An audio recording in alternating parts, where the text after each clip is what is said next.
की बेटी गंभीर स्थिति में है। और स्वागत है दोस्तों, इस वीडियो में हम 2002 में रिलीज हुई psycho thriller movie double vision की पूरी कहानी विस्तार से देखने जा रहे हैं। ये वाकई एक शानदार फिल्म है। मैं आपको कोई स्पॉइलर नहीं देना चाहता, इसलिए आइए तो अब हम पूरी कहानी में चले जाते हैं। फिल्म की शुरुआत डॉक्टरों द्वारा आईसीयू में एक गंभीर रूप से बीमार गर्भवती महिला का ऑपरेशन करने से होती है। दुखद रूप से डिलीवरी के दौरान माँ और बच्चा दोनों मर जाते हैं। डॉक्टर मृत शिशु को एक तरफ रख देते हैं। यहाँ हमें मृत बच्चे की आंख का क्लोजअप दिखाया जाता है, जिसकी 2 पुपिल्स हैं। सीन बदलता है और कहानी कई साल बाद आगे बढ़ती है। हमें ताइवान का एक पुलिस स्टेशन दिखाया जाता है, जहाँ फिल्म का हीरो मार्क एक पुलिसकर्मी के रूप में काम करता है। मार्क अपने काम में बहुत ईमानदार है। वह 24 घंटे व्यस्त रहता है, आने वाले किसी भी केस से निपटता है। असल में काम के घंटों के बाद भी वह हर दिन रात को घर लौटने के बजाय पुलिस स्टेशन में ही सोता है। मार्क शादीशुदा है, उसकी एक पत्नी और एक बेटी है। वह काम में इतना व्यस्त रहता है कि उनके साथ पर्याप्त समय नहीं बिता पाता। अतीत में मार्क ने एक बड़े करप्शन केस का भंडाफोड़ किया था। इसमें शामिल अपराधियों को लंबी जेल की सजा सुनाई गई थी, जिनमें मार्क का कजिन भी शामिल था। हीरो मार्क की वजह से पकड़े जाने पर गुस्सा होकर कजिन ने मार्क की बेटी को उसके सामने मारने की कोशिश करके बदला लेने की ठानी, लेकिन क्योंकि उसने गन को ठीक से नहीं पकड़ा था,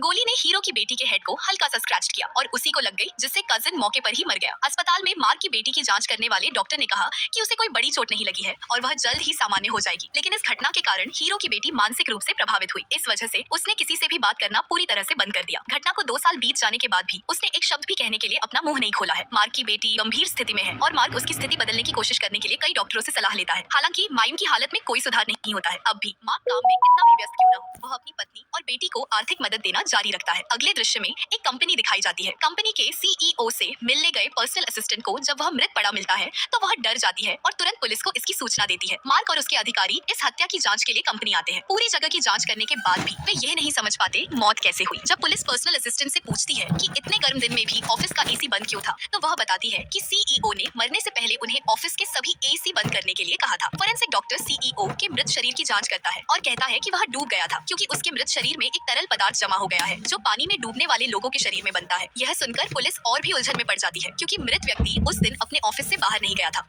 दृश्य पुलिस स्टेशन में बदल जाता है, जहां मार्क की पत्नी अपनी बेटी को उससे मिलवाने लाती है। बेटी की गर्दन पर घाव देखकर हीरो अपनी पत्नी से पूछता है कि क्या हुआ। वह कहती है कि स्कूल में बच्चों के बीच लड़ाई हुई थी और मैम को चोट लग गई। मैम की क्लास टीचर ने इस लड़ाई पर बात करने के लिए अगले दिन एक पेरेंट टीचर मीटिंग रखी है, लेकिन चूंकि कंपनी ने उसे छुट्टी नहीं दी है, इसलिए वह मीटिंग में शामिल नहीं हो सकती और वह मार्क से कहती है कि उसे कल स्कूल जाना चाहिए। वह इसके लिए सहमत हो जाता है। अगले दृश्य में हीरो मार्क मुर्दा घर जाता है और फोरेंसिक डॉक्टर से मिलता है। जब उसने सीईओ के शरीर का पोस्टमार्टम किया तो उसे उसके ब्रेन में एक नए प्रकार का ब्लैक बैक्टीरिया मिला। चूंकि वे इस तरह का बैक्टीरिया पहली बार देख रहे हैं, इसीलिए उन्हें यह भी नहीं पता कि यह जहरीला है या नहीं। अगले दृश्य में हम अमेरिका में एक प्रसिद्ध एफबीआई एजेंट केविन को देखते हैं। वह बहुत जटिल सीरियल किलर केस को सुलझाने में एक महान विशेषज्ञ है। केविन अब एक मीटिंग में अपने जीवन में देखे गए एक कठिन केस के बारे में बता रहा है। 7 साल पहले अमेरिका में कई जगहों पर कुछ यादृच्छिक हत्याएं हुई। कोई नहीं समझ पाया कि ये हत्याएं कौन कर रहा था, क्यों कर रहा था या कैसे कर रहा था। यह इसलिए था क्योंकि उन्हें किसी भी पीड़ित के मृत शरीर पर कोई चोट नहीं मिली थी। इसके अलावा सभी पीड़ितों की मौत उनके चेहरों पर मुस्कान के साथ हुई थी। केविन वहाँ मौजूद लोगों को अपने अनुभव के बारे में बताता है कि जिस किलर को उसने बहुत ढूंढा लेकिन नहीं मिला, वह एक दिन वापस आया और पुलिस के हत्थे चढ़ गया। अगले दृश्य में हम ताइवान में एक लड़की दिखाई जाती है। वह काम खत्म करके घर लौटती है, नहाती है और जब बाहर आती है तो देखती है कि उसका घर जल रहा है। डरकर वह फायर स्टेशन को फोन करती है और बताती है कि उसके घर में आग लगी है। पूरा कमरा आग की लपटों में है और उसकी भी वही मौत हो जाती है। थोड़ी देर बाद वहाँ पहुंचे फायर डिपार्टमेंट वाले देखते हैं कि कमरे में कोई आग नहीं है और सोचते हैं कि यह एक फेक कॉल था, लेकिन जाने से पहले वे कुछ चौंकाने वाला देखते हैं। लड़की का शरीर जमीन पर पड़ा है। इस केस की जांच के लिए आए पुलिसकर्मी यह तय नहीं कर पाते कि यह कोई एक्सीडेंट था या सुसाइड, इसलिए वे सोचते हैं कि किसी ने लड़की की हत्या की है। फोरेंसिक डॉक्टर जो लड़की के मृत शरीर की जांच करती है, मार्क और अन्य पुलिसकर्मियों को बताती है कि उसका पूरा शरीर जला हुआ था, लेकिन उसके बाल नहीं जले थे। इसके अलावा पुलिस को कोई अन्य सुराग नहीं मिलता है। वे यह भी नहीं जानते कि उनके आने से पहले कोई और क्राइम सीन पर आया था या नहीं। Forensic doctor police head officer को बताती है कि पिछले सीईओ हत्या केस और इस लड़की के केस के बीच किसी तरह का लिंक है। चूंकि ये दोनों हत्याएं एक सीरीज किलर द्वारा की गई हो सकती है, इसलिए वह उन्हें अगली हत्या से पहले सख्त कार्रवाई करने के लिए कहती है। लेकिन चूंकि उन्हें इस केस में अभी तक कोई सबूत नहीं मिला है, इसलिए हेड ऑफिसर उन्हें मजबूत सबूत मिलने तक इस केस को गंभीरता से न लेने के लिए कहता है। अगले दृश्य में मार्क अपनी बेटी मैम को लेता है और उसके स्कूल में एक पेरेंट टीचर मीटिंग में शामिल होता है। मैम की टीचर मार्क को बताती है कि उसकी बेटी पिछले सप्ताह में 2 बार लड़ाइयों में शामिल रही है और उसने एक बार पेंसिल से एक लड़के का चेहरा स्क्रैच कर दिया था। यह जानने पर मार्क मैम को अस्पताल ले जाता है, यह कहते हुए कि उसके ट्रीटमेंट में और देरी करना सही नहीं है। वहाँ मैम को बाहर बैठने के लिए कहा जाता है और मार्क डॉक्टर से बात करने जाता है। मैम बहुत देर तक अकेले बैठे बैठे ऊब जाती है और अस्पताल में घूमते हुए एक कमरे में चली जाती है। उस कमरे में ह्यूमन स्केलेटन मॉडल्स रखे हुए हैं। जब वह उन सभी को देख रही होती है तो उसे बगल में एक जार में संरक्षित मृत बच्चा दिखाई देता है। देता है। बच्चे की 2 प्यूपिल्स हैं। यह वही बच्चा है जो पहले दृश्य में प्रसव के दौरान मरी हुई महिला का था। उस रात एक चर्च में जब फादर अपने कमरे में किताबें पढ़ रहे होते हैं तो अचानक उन्हें अपने हाथ पर खून दिखाई देता है और वे डर जाते हैं। यह उनके पेट से आ रहा होता है। वह आदमी अधिक खून बहने से मर जाता है। अगले दिन हीरो मार्क, जिसे यह पता चलता है, वह क्राइम सीन पर जाने के लिए तैयार होता है। फिर अपनी पत्नी द्वारा तैयार किए गए डाइवोर्स पेपर को टेबल पर देखकर उसे गुस्सा आता है और वह उन्हें रास्ते में एक डस्टबिन में फेंक देता है और चला जाता है। जब मार्क चर्च पहुंचता है तो वह देखता है कि फादर का पेट बीच में से कटा हुआ था। उनकी सारी आंतें बाहर निकाल ली गई थी और उन्हें फिर से पेट में चाकू मारा गया था, जिससे उनकी बहुत बेरहमी से हत्या कर दी गई थी। इसी तरह किलर ने स्टिचेस पर खून से कुछ सिंबल बनाए थे। इतना ही नहीं,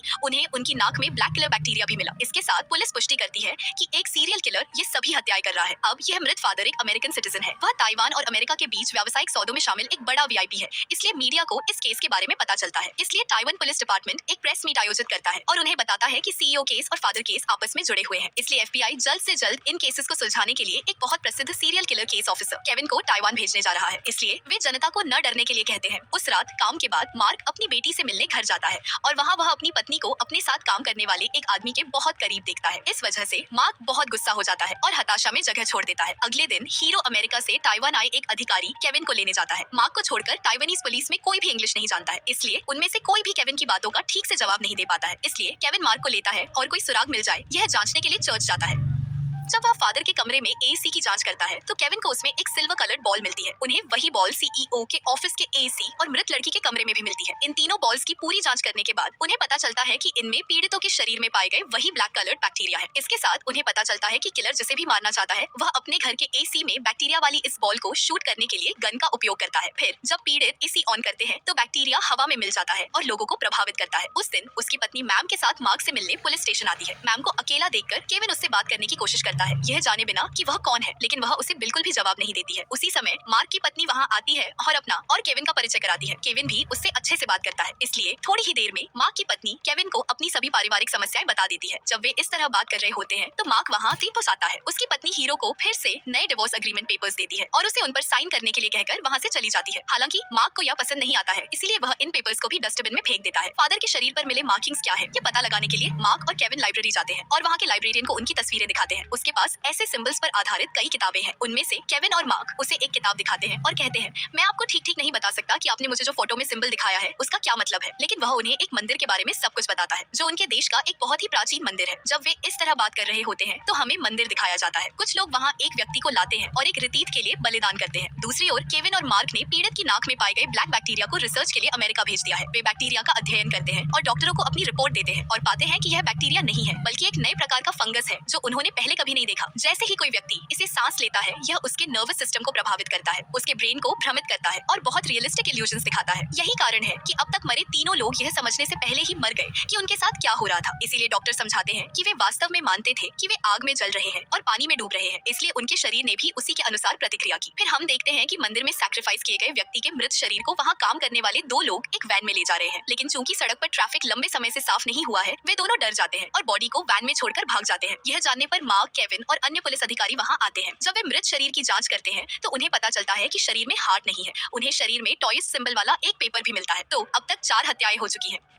चारों कॉर्प्सेस अलग अलग स्थितियों में पाए गए। मार्क को संदेह है कि ये सभी हत्याएं किसी रिचुअल के लिए की जा रही हैं और वह फिर से लाइब्रेरियन से मिलने जाता है। इस बार वह उसे केवल सिंबल नहीं दिखाता है बल्कि केस के सभी डिटेल्स भी बताता है कि सभी पीड़ितों की मौत कैसे हुई। लाइब्रेरियन यह सब सुनने के बाद कहता है, आपको मुझे ये पहले दिखाने चाहिए थे क्योंकि ये सभी हत्याएं एक रीत से मेल खाती है। इसका नाम है 5 ईविल। जो लोग ये रिचुअल करते हैं वे अमर हो जाते हैं, वे कभी नहीं मरेंगे। वह वरदान पाने के लिए 5 लोगों को 5 तरीकों से मारना पड़ता है। एक को पानी में डुबोकर, दूसरे को आग में जलाकर, तीसरे का पेट चीरकर, चौथे का हार्ट निकालकर। अंत में अगर 5वें व्यक्ति की जीभ कर हत्या कर दी जाती है तो यह रिचुअल पूरा हो जाएगा। चूंकि पहली 4 हत्याएं पहले ही हो चुकी हैं, इसीलिए मर्डरर अगले 5वें मर्डर के रूप में किसी की जीभ काटकर उसकी हत्या कर देगा। साथ ही एक और महत्वपूर्ण बात यह है कि किलर की आंखों में 2 प्यूपिल्स हैं। केवल वही लोग जिनकी ऐसी आंखें होती हैं वे ही यह रिचुअल कर सकते हैं, क्योंकि पूर्वजों द्वारा बताए गए इस रिचुअल की परंपरा के अनुसार उस दूसरी आइरिस से वह उन लोगों को देखता है जिन्होंने सबसे अधिक पाप किए हैं और उन्हें सैक्रिफाइस करने के लिए पीड़ितों के रूप में चुनता है। लाइब्रेरियन मार्क को यह भी बताता है कि किलर का स्वास्थ्य तब तक ठीक नहीं रहेगा जब तक कि 5 हत्याएं पूरी नहीं हो जाती। फिर केविन मार्क को फोन करता करता है और बताता है कि जिस वैन में मृत शरीर मिला था उसकी विंडोज को यूवी रेस को अंदर आने से रोकने के लिए डिजाइन किया गया है और इस देश में केवल एक ही कंपनी ऐसी वैन्स डिजाइन करती है। बिना किसी और देरी के अगले दिन पुलिस कंपनी को घेर लेती है और पूरे जगह की अच्छी तरह से जांच करती है। उन्हें पता चलता है कि कंपनी ने एक गुप्त दरवाजे के पीछे एक हिडन टेंपल बनाया है। इस कंपनी के 2 ओनर्स हैं, वे दोनों इस टेंपल और इसके लोगों का नेतृत्व कर रहे हैं। उन्हें उस जगह पर कई हथियार भी मिलते हैं। जब पुलिस कहती है कि वे वहाँ सभी को अरेस्ट करेंगे तो वे सब चाकू से अधिकारियों पर हमला करते हैं। यह जानने पर कि वे सभी यहाँ लड़ रहे हैं, पुलिस हेडक्वार्टर्स वहाँ एक बैकअप स्क्वाड भेजता है। वे आते हैं और कंपनी के 2 जीवित बचे स्वामियों को कैप्चर कर लेते हैं। बाद में केविन टेंपल की जांच करता है और पता चलता है कि उसमें एक गुप्त स्थान था। जब उसने उसे खोला तो वहाँ अंदर एक बहुत गंभीर स्थिति में एक लड़की को देखकर हैरान रह गया। यह सोचते हुए कि टेंपल वाले उसे 5वें पीड़ित के रूप में सैक्रिफाइस करने जा रहे थे, उसे तुरंत अस्पताल भेजा गया। यह मामला भी न्यूज में बहुत लोकप्रिय हुआ। साथ ही हत्याओं को अंजाम देने के लिए इस्तेमाल किया गया ब्लैक फंगस बहुत एडवांस टेक्नोलॉजी से बनाया गया था। इसे उन दोनों ने अपनी कंपनी में बनाया था। अब जब इन सभी हत्याओं के लिए जिम्मेदार लोग पकड़े गए हैं तो केस बंद होने से खुश मार्क जश्न मनाने के लिए केविन को रात के खाने पर अपने घर आमंत्रित करता है।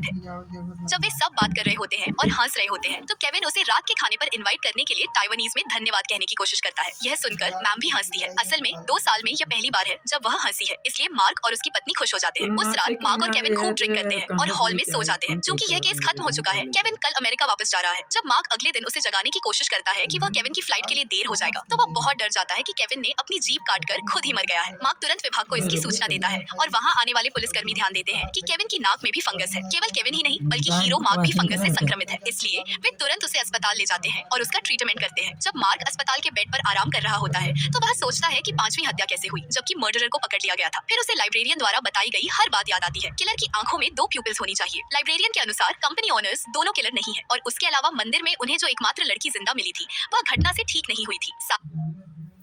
मैं रोज गाने सुनता था पर आज वही गाने मुझे पैसा दे रहे हैं। कैसे? फैन टीवी पर आई वीडियो देखो, गाना सुनो और लड़की जिंदा मिली थी वह घटना से ठीक नहीं हुई थी। साथ ही उस समय किसी ने उसकी आंख पर ध्यान नहीं दिया, इसीलिए वह सोचता है कि वह किलर हो सकती है और अस्पताल के वार्ड में जाता है जहां वह अब एडमिट है। वह लड़की को खोजता है लेकिन वह वहां नहीं है। इससे मार्क का तनाव और भी बढ़ जाता है और वह उसे खोजने के लिए गुप्त टेंपल जाता है। वहाँ ठीक प्रवेश द्वार पर टेंपल की सुरक्षा के लिए पुलिस द्वारा नियुक्त अधिकारी को उसके मुंह में गन से गोली मार दी जाती है। यह देखकर मार्क अंदर जाता है और लड़की को पूरे टेंपल में खोजता है लेकिन वह कहीं नहीं मिलती। जब मार्क ऊपर देखता है यह सोचकर कि वह कहाँ चली गई है तो लड़की अपनी सुपरनैचुरल पावर्स के साथ हवा में तैर रही होती है। इसी तरह उसकी आंखों में भी 2 आइरिसेस हैं, चूंकि उसने रिचुअल के अनुसार 5 लोगों को सफलतापूर्वक मार डाला है, इसीलिए लड़की अब ठीक हो गई है और उसने सुपरनैचुरल पावर्स भी हासिल कर ली है। अपनी पावर्स का उपयोग करते हुए वह हीरो को कुछ इल्यूजन्स दिखाती है कि उसकी पत्नी और बेटी मर चुके हैं। फिर वह गन से मार्क के पैरों और बाहों में गोली मारती है। तब मार्क को एहसास होता है कि जो वह देख रहा है वह असली नहीं है और यह सब उसके द्वारा बनाया गया एक इल्यूजन है। इसलिए वह लड़की के हाथ से गन छीन लेता है और उसे गोली मारता है, लेकिन गोली उसकी खोपड़ी में नहीं जाती है, इसलिए वह तुरंत नहीं मरती है। उसे तुरंत अस्पताल ले जाने के बाद उसकी जांच करने वाले डॉक्टर ने कहा कि उसकी जान को कोई खतरा नहीं है। असल में डॉक्टर लड़की के अतीत को जानता है, वह उन्हें उसके बारे में सब कुछ बताता है जो वह जानता है। शुरू में एक गर्भवती महिला मर गई थी और यह लड़की उसकी बेटी है। असल में उस महिला ने उस दिन जुड़वा बच्चों को जन्म दिया था। एक बच्चा जन्म के समय मर गया था। डॉक्टर ने उसे कहानी बताई कि वह जानता था कि यह लड़की एकमात्र अन्य बच्चा थी जो जीवित बची थी। इससे मार्क आराम करता है और घर चला जाता है यह सोचकर कि यह केस वास्तव में सुलझ गया है। अचानक उसकी पत्नी और उसकी बेटी मैम को मारने की कोशिश की।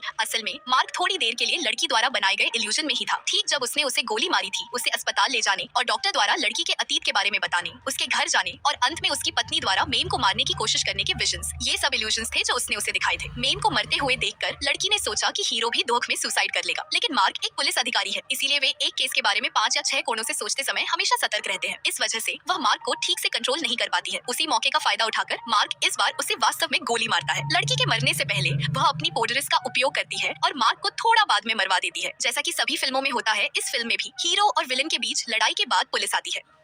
के शरीर को स्ट्रेचर पर ले जाया जा रहा होता है। जब मार्क की पत्नी और बेटी वहां पहुंचती है, वे दोनों दर्द से रोते हैं, यह जानने के बाद कि मार्क मर चुका है। मैम मार्क के पास जाती है और उसे डैड कहकर पुकारती है। मार्क पिछले 2 सालों से मैम को फिर से बात कराने की बहुत कोशिश कर रहा था और आखिरकार जब वह उसे डैड कहकर पुकारती है तो उसकी पत्नी मार्क की आंखों से आंसू निकलते देखती है और खुश हो जाती है कि मार्क अभी भी जिंदा है और तुरंत डॉक्टरों को बुलाती है। वे सब मार्क को ट्रीटमेंट के लिए अस्पताल ले जाते हुए दिखाते हैं और इस तरह फिल्म खत्म हो जाती है।